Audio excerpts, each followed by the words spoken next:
সিনেমার টিজার প্রকাশ হতেই প্রশংসার ঝড়, কিন্তু সেই উচ্ছ্বাস যেন মুহূর্তে বদলে গেল বিতর্কে। মুক্তির আগে বিপাকের শ্রদ্ধা কাপুরের নতুন সিনেমা ইথা। অন্যদিকে ওটিটিতে তুমুল জনপ্রিয়তার পর এবার বড় পর্দায় আসছে মির্জাপুর।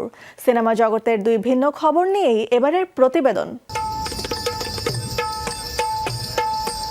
দীর্ঘদিন পর বড় পর্দায় ফিরছেন বলিউড অভিনেত্রী শ্রদ্ধা কাপুর। সম্প্রতি প্রকাশ পেয়েছে তার নতুন সিনেমা ইথারের টিজার, যেখানে কিংবদন্তি লাভনী ও রম্যশিল্পী বিঠাবাইয়ের চরিত্রে দেখা গেছে শ্রদ্ধাকে। কিন্তু টিজার প্রকাশের রেশ কাটতে না কাটতেই নতুন বিতর্কে জড়িয়ে পড়েছে সিনেমাটি। মহারাষ্ট্রের কিংবদন্তি লাভনী ও রম্যশিল্পী বিঠাবাইয়ের জীবনের উপর নির্মিত এই বায়োপিকের নাম কেন তার নামে রাখা হয়নি, এই প্রশ্ন তুলেছে ন্যাশনালিস্ট কংগ্রেস পার্টি। দলটির দাবি, এমন একজন কিংবদন্তির জীবনী চিত্রের নাম হওয়া উচিত ছিল বিঠা কিংবা বিঠাবাই। শুধু রাজনৈতিক দলই নয়, একই দাবি তুলেছে বিঠাবাইয়ের পরিবারও। তার দুই ছেলে কৈলাস এবং রাজেশ এবং নাতি মোহিত নির্মাতাদের কাছে সিনেমার নাম পরিবর্তনের আহ্বান জানিয়েছে। তাদের ভাষ্য, ভবিষ্যৎ প্রজন্ম যেন এই কিংবদন্তি লোকশিল্পীকে তার নিজের নামই মনে রাখে। তবে বিতর্কের মাঝেও আলোচনায় রয়েছে সিনেমার টিজার, যেখানে একেবারে ভিন্ন রূপে ধরা দিয়েছেন শ্রদ্ধা কাপুর।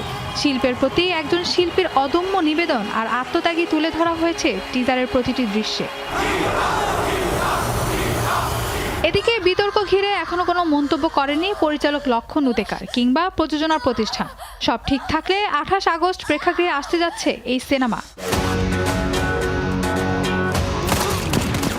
অন্যদিকে ওটিটির জনপ্রিয় অ্যাকশন থ্রিলার মির্জাপুর প্রতিশোধ আর ক্ষমতার দাপটে মুগ্ধ করেছিল কোটি দর্শককে। 3টি সফল সিজনের পর এবার সেই জনপ্রিয় সিজন পা রাখছে বড় পর্দায়।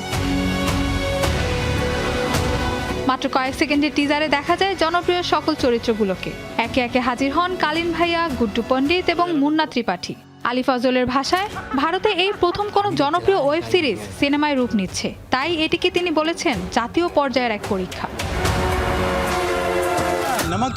তবে গুড্ডু পণ্ডিতের যে চরিত্র আলী ফজলকে এত জনপ্রিয়তা এনে দিয়েছে, একসময় সেই চরিত্র করতেই নিষেধ করেছিলেন অনেক নির্মাতা। পাশাপাশি মুন্না ভাইয়ের চরিত্রে ফিরছে অভিনেতা দিব্যেন্দু। তার মতে সিনেমার চরিত্র, অ্যাকশন আর সংলাপ দর্শকদের জন্য সিনেমাটি হবে খাঁটি এন্টারটেইনমেন্ট।